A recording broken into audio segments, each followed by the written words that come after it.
welcome to Wednesday's edition of Cracking the Cryptic, where we're not doing Sudoku today.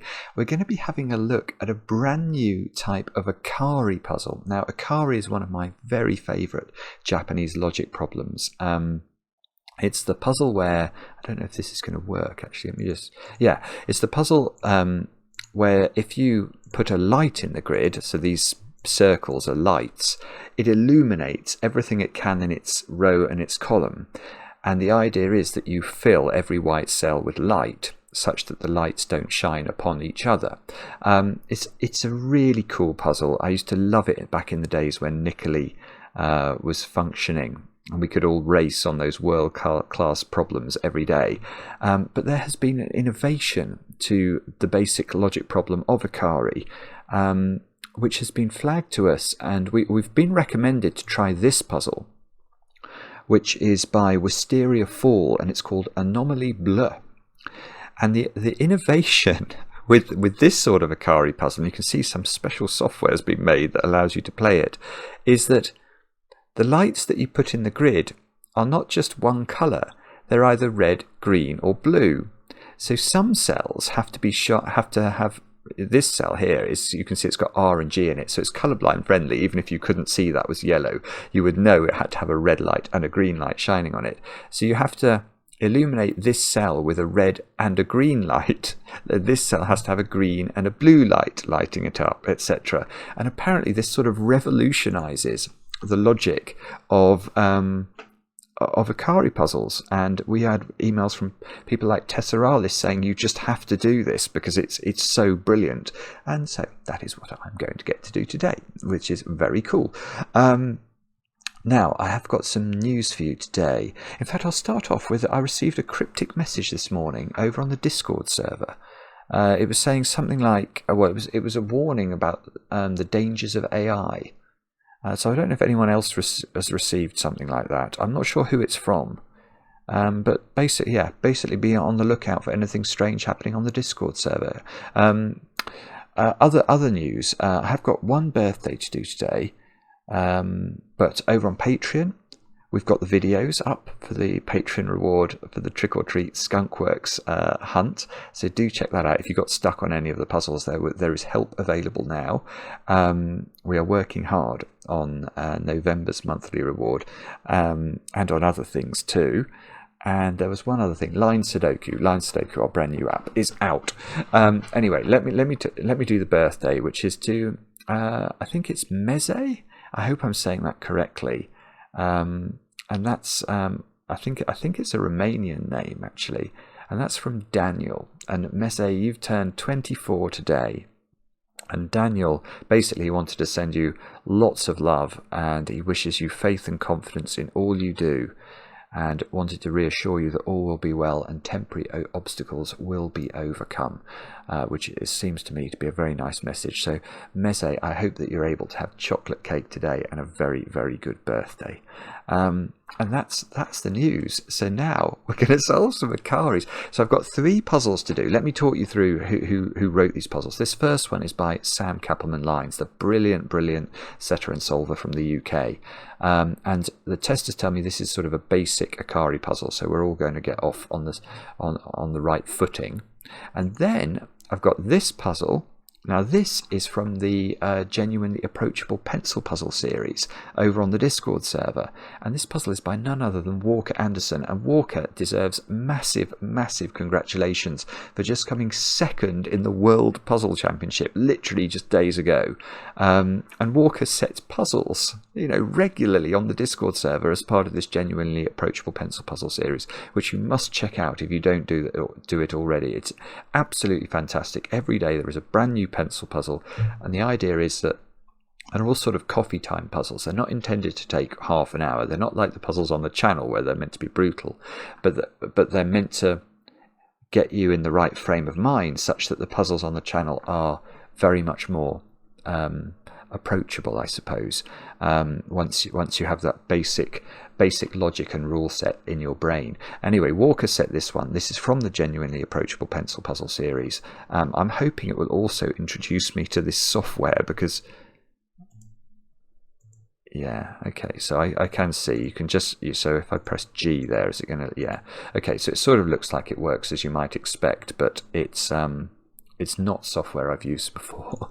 So we're going to have a look at that, and then finally we will turn our attention to Wisteria Falls puzzle, which is the one that's been really recommended, Anomalie Bleue, and that will probably consume the bulk of the video. But do have a go at all three puzzles.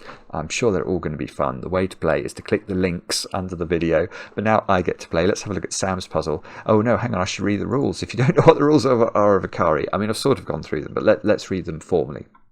So, in this first puzzle, which is not the RGB variant, we have to place lights in some unshaded cells so that every unshaded cell is illuminated. Lights illuminate the cell they're in, as well as all cells seen in a straight line horizontally or vertically up to either the first shaded cell or the edge of the grid. So let's just put one in there, and you can see that it just propagates light horizontally and vertically until it hits a black cell. And if we put it there, it hits the edge of the grid and stops. So that sort of makes sense, doesn't it? Now, lights may not illuminate each other, so what we can't do is that. That's not allowed. Those two lights light each other up, and that will mean we get the puzzle wrong. And a number in a shaded cell counts the lights orthogonally adjacent to that cell. So what does orthogonally adjacent mean? It means it shares an edge. So this cell, this light here, would count towards the total of this 3. If we put a light there, it wouldn't count, because this light is not orthogonally next to this 3 clue. It's diagonally touching it, but not orthogonally adjacent to it. So this 3 would have to be made up of 3 of these 4 lights that I've put in there. That's the rules. Do have a go. I don't know if there's a timer associated with this. Let's reload the tab. Ah, there is a timer. Okay, so there is a timer.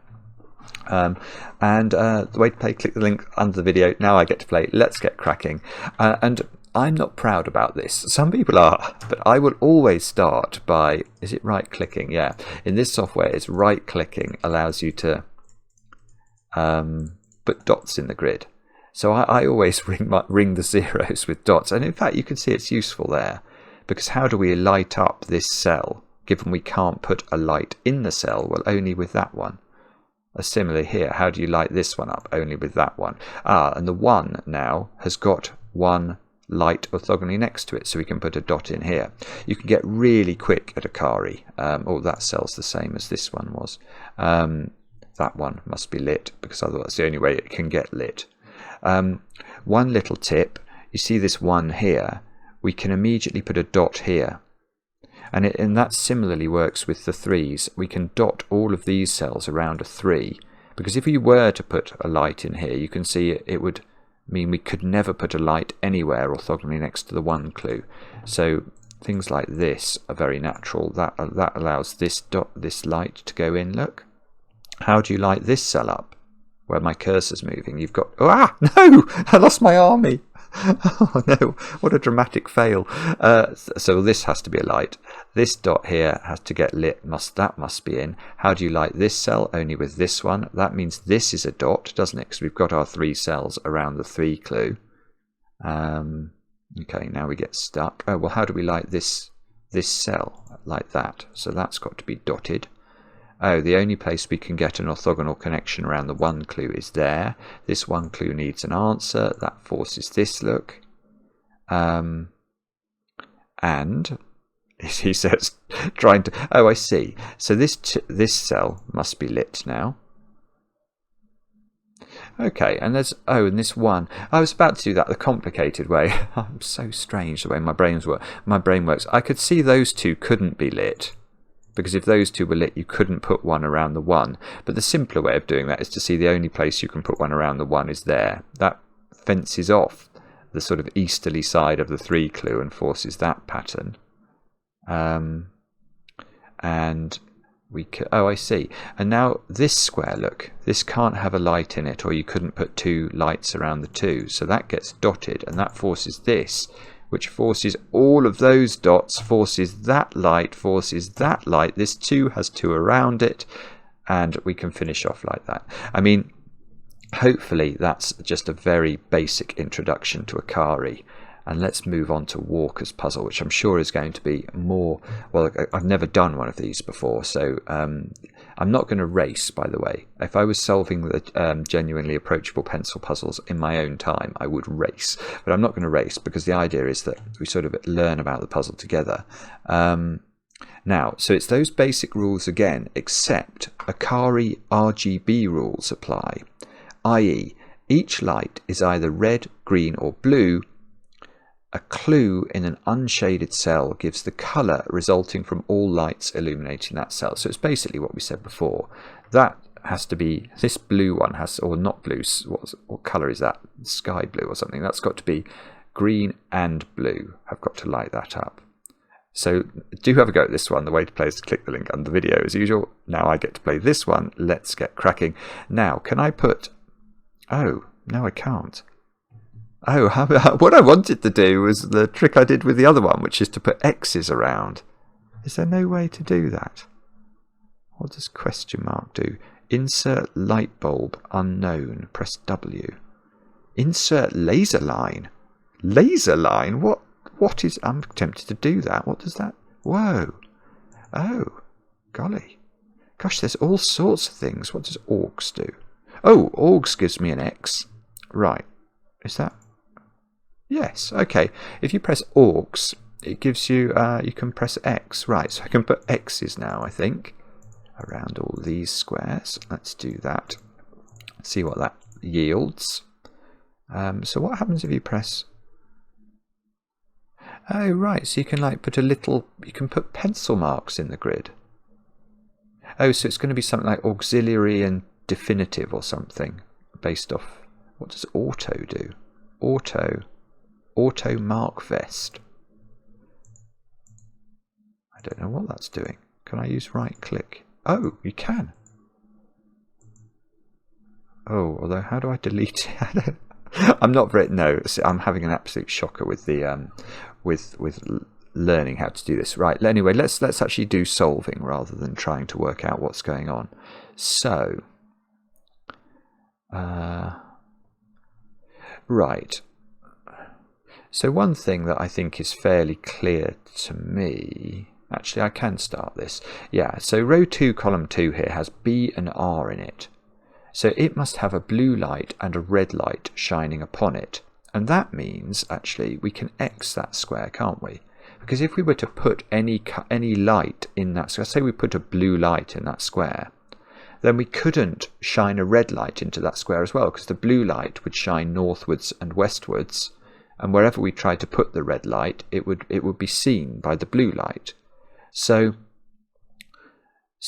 in fact that must work for anything that's got 2 letters in it. I'm just going to extend my Xing. Right, and that means that this square and this square have to contain a light. And that square, that must be red, mustn't it? Because this can't be blue. It must be blue or red to illuminate this one. But if it was blue, it would illuminate... Let's, in fact, maybe we can do it. I don't know. If I was to make that blue, you can see it immediately. It just lights up the whole of the row. And it would make this yellow cell, which is meant to have R or G lighting it, incorrect. So I think we have to make this red, like that. Which means this one must be blue to actually achieve the purple. And now there must be a red in one of these two. I don't know, am I meant to pencil mark that? Is that, you're meant to do something like that? I don't really know what the pencil marks would mean, though, in this puzzle. We'd have to work out a system. Oh, and this one's much less... Oh, okay. I was going to say something which I'm actually going to, well, not voice in quite the same way. I was going to say this one is much less useful because it is red. Well, it needs to be seen by red and green lights in these 2 squares. And that's true. And it doesn't seem to be... The corners of the grid have both got R's and G's in them. So it's not like this way where we knew which way they had to go. But one thing I can see is that there must be a light in this cell, and there must be a light in this cell to illuminate the RG. And therefore, isn't it legitimate to X the whole of this column and X the whole of this row? Because there's definitely going to be a light in this square and this square. Yeah, and that's quite handy. So now this GB clue, I think you've got to put, oh, this is difficult to show, but I think you've got to put a light here and a light here where the cursor's moving in order to illuminate this GB at all. And in fact, we can see this one can't be blue because it would light an RG. This is clever, this puzzle. So we've got to light this one. Oh no, it's the other one. We've got to light this. Oh goodness. We've got to light that one with green and this one with blue. And now this needs a red beneath it somewhere, which might be useful. Oh, hang on. No, I've seen something else I've missed. I'm not very au fait with this yet. But when we looked at this square, and I said we didn't know what it's got to be, we do know what it's got to be because it's got to illuminate that square, and that square's already been lit by red, so we must illuminate it as well by green, which means this has to be red, I think. I'm not sure. Oh, is it? I can see that the things are changing colour, and I suppose they are. Yeah, I think what's happening when we put that in. Oh, this one hasn't changed to yellow because it's not seen by green. Oh, well, you can see now, to light this, we can't make this green. It'll light this square up, and that's not allowed to have green in it, so we must put green there. And then we need to give this one a red, so that must be red. Yes, I see. And if you look at the corners of the clues that have two letters in them, you basically, our objective is to make that corner square disappear into the light, isn't it? Because you can see that the GB is sort of sky blue coloured, and you can only just delineate it from the rest of the square. The BR is purple, or surrounded by purple, and the whole square is purple. So you sort of get a feeling for how you've done. Now, what have we got left? We've got BB, we've got two B's, so I could probably put a B there. Oh, no, I see how to do this. Right, it is red, isn't it? Where do we put the red in this column? If I put a red there, it lights blue. If I put a red here, it lights green, so that's red. I've got to light green without lighting blue, so that's got to be green. And I want to say that's got to be blue. Is that right? Is it saying that's correct? It's put up a time. Surely that didn't take me 19. Oh, it's probably done it from the moment that I loaded the puzzle into the tab or something. Because I don't think that did take me 19 minutes. But that was cool, wasn't it? So that's how you do RGB. And now we've got the main event. So we're going to have a look at Anomalie Bleue. I'm going to try desperately hard not to sneeze. Do have a go. The way to play is to click the link under the video as usual. I get to play. Let's get cracking. I'm going to take this opportunity to X around my zeros again. Let's do that. It's very kind of these constructors to include zeros in their Akari puzzle. At least that allows us to sort of start. I can put X's in all of the cells that have two letters in, can't I? There's quite a few of those. I missed one or two probably. Oh, why have I put one in there? Oh, that's because there's a 0. Okay, so that was allowed. There, another one. Okay, so I'm left with, I think, 3. How do I make the pencil mark smaller? 3. I've got double B and R here, which are the single clues. Right, okay, so now I'm going to do the same thing we did on that practice puzzle with this BR clue, because this square, in fact I could probably label it, that's got to be B or R, hasn't it? And then there's going to be a different B or R in this column somewhere, whatever this isn't. But the point is that this whole column now must be filled with no other light but this one. Same is true here. Let's do the same thing there. That cell, to get illuminated, must involve a B or an R here. It's very symmetric. It's very symmetric, actually, isn't it? Yeah, in fact, it is. The whole puzzle is, it's symmetric about a weird axis. It's symmetric about the negative diagonal. Oh, not quite symmetric, actually. It is very symmetrical, but that RG is in a different. That's 5 cells from the corner. This is only 4 cells from the corner. There might be other differences as well. I'm not sure. I mean, obviously, the GB and the BR are different colours, but fundamentally, around that axis, there's a lot of symmetry. Right, what do we do now? I've got no idea. There's got to be a B or an R somewhere down here.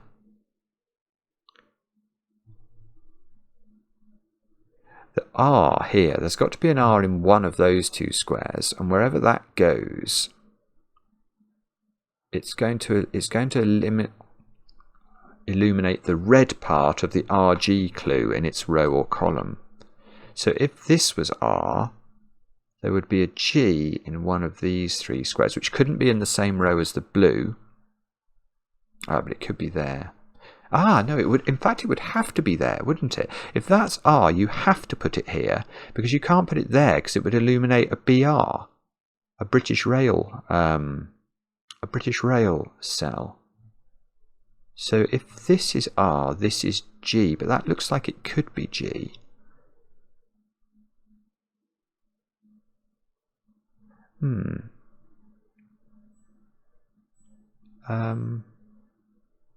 Not sure what to do, to be honest. That cell can't be lit with anything. Maybe that's it. Right. So look here. This square can't be lit, because whatever colour of light I put into that square will break either the northerly or the easterly direction. Imagine that we made this square blue. This one's quite happy. It bathes in and basks in the blue light. But this one is very unhappy because it's not meant to see blue light. And obviously if you made this R or G, the blue light or the blue cell then gets very unhappy. So that's an X. There's probably other cells like that. So that's an X by that logic.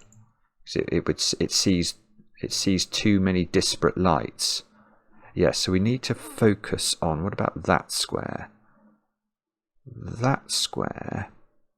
No, that can be R.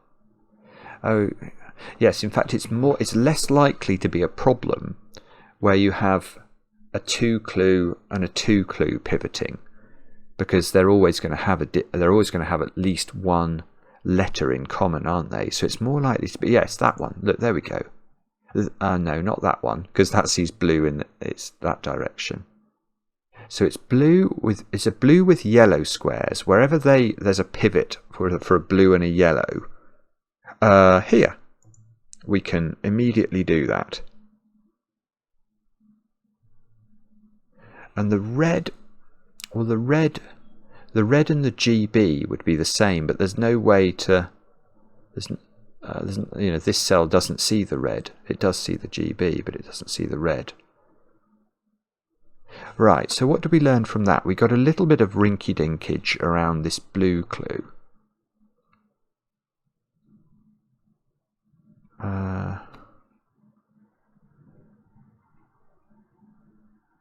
Don't really know what that's doing.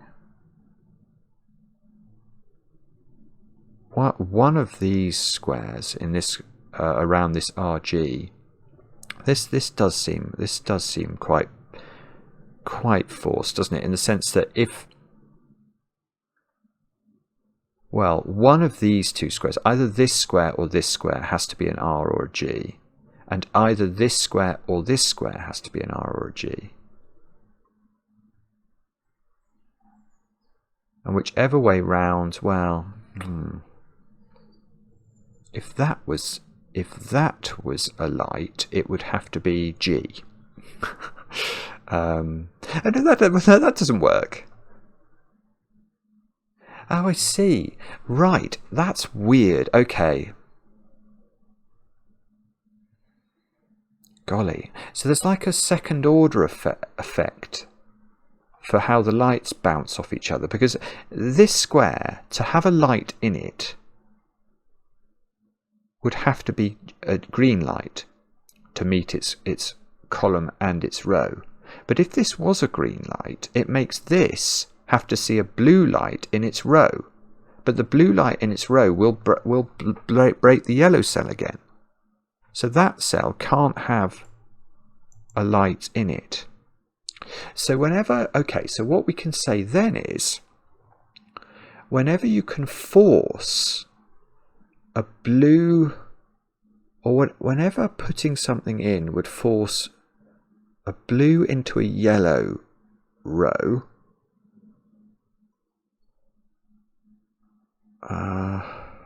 blue into a yellow row. Yeah, so that's the same, isn't it? If that's a light, it has to be red to meet this one and this one, but that forces this to be blue, which forces blue into a yellow again. I can see what that's doing, actually. That's definitely done something which is useful, but I just want to think about this a bit more, because I think there's going to be more cells that we can use that sort of logic for. What about that cell? So that would have to be... No, that can be green. I want to try and force bad lights. Oh, bobbins! I can't do this very easily. I'm not very good at this. Let me think. Come on. So if this was lit, it would have to be red. And then this would turn blue, but this blue doesn't see a yellow, so that doesn't break it. Oh, hang on. Hang on. If that's red, yeah, one of these is blue. And there is space for that to exist. What about that? No.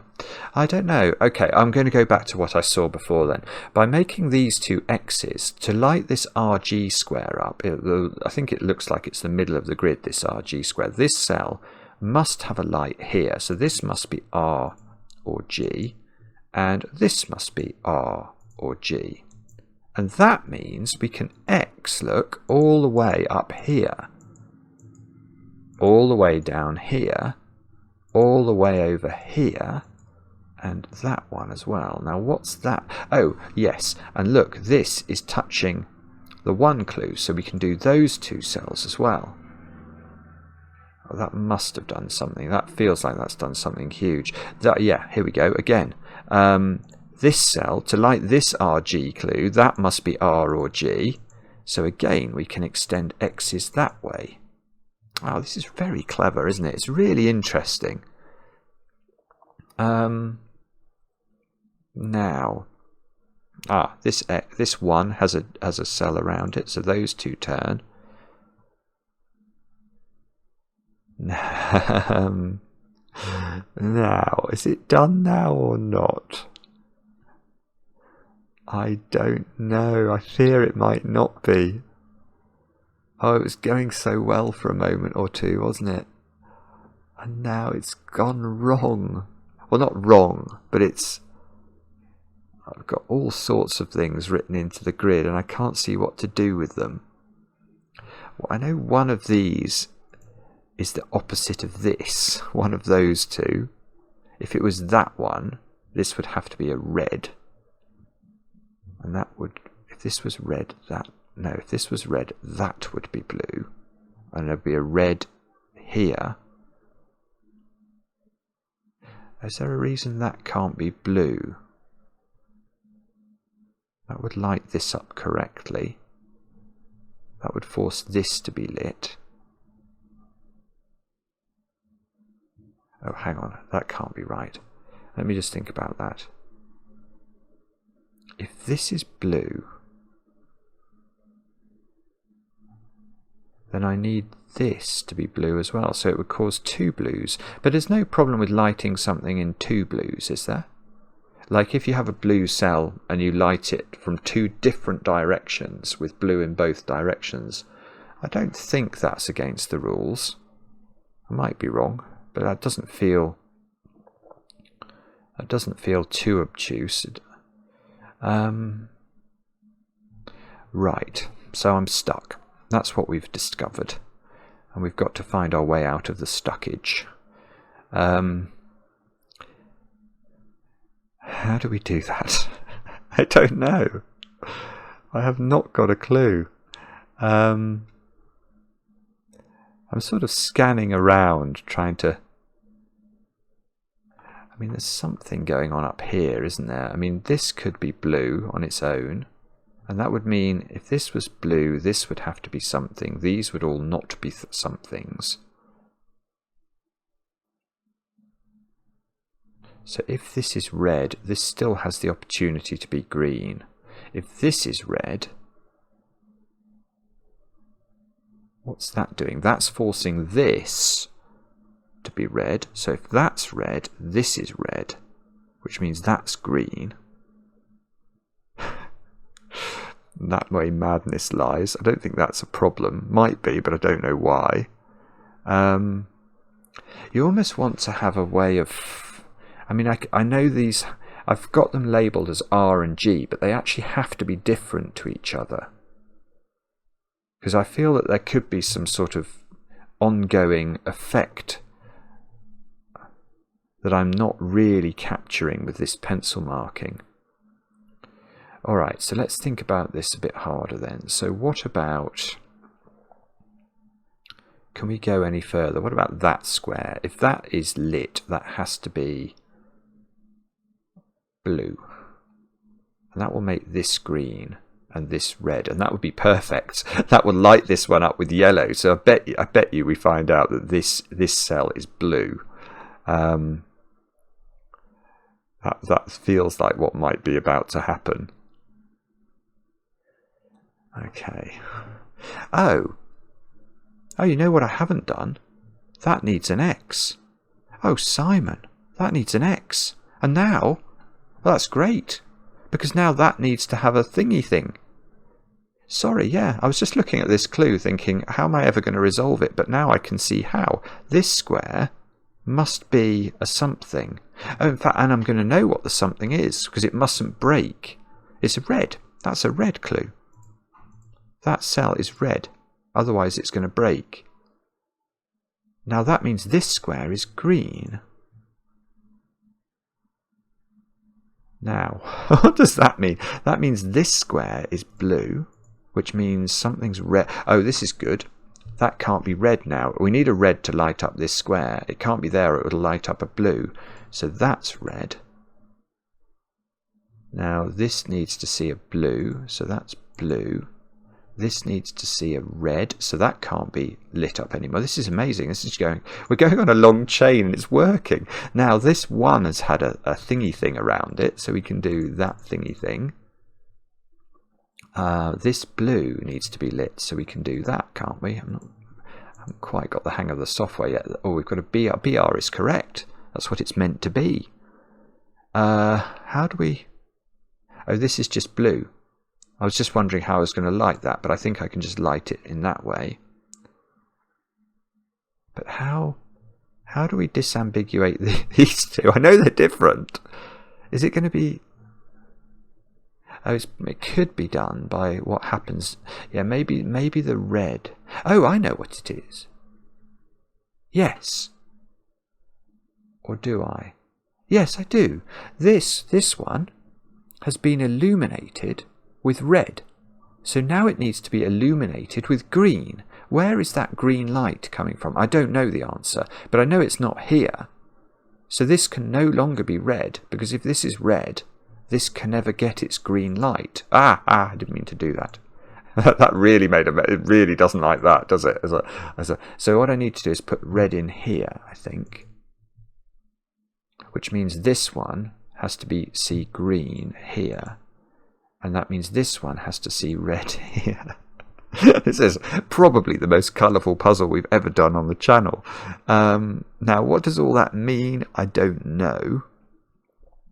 Well, one thing it means is that this is a something.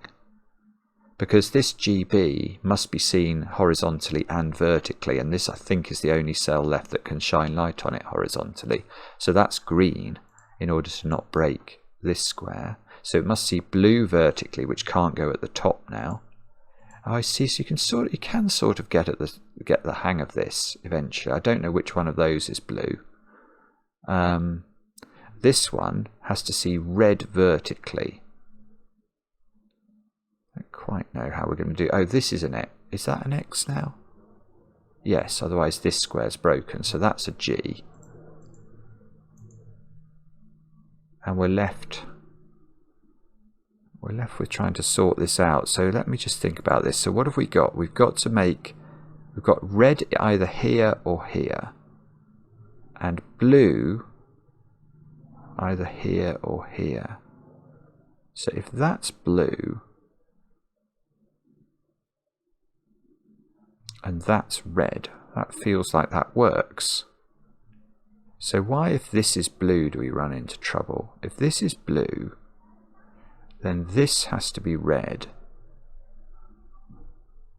Oh, and then you can't light this up with blue, because to do so you'd have to put blue here and there would be two things around the one. Let me show you that slowly, because that's complicated. If you put blue here, to light this red you have to do that. And now how do we light this BR clue here? The only way is to put blue there, and that's this one clue is going to have two things around it. So can we unwind?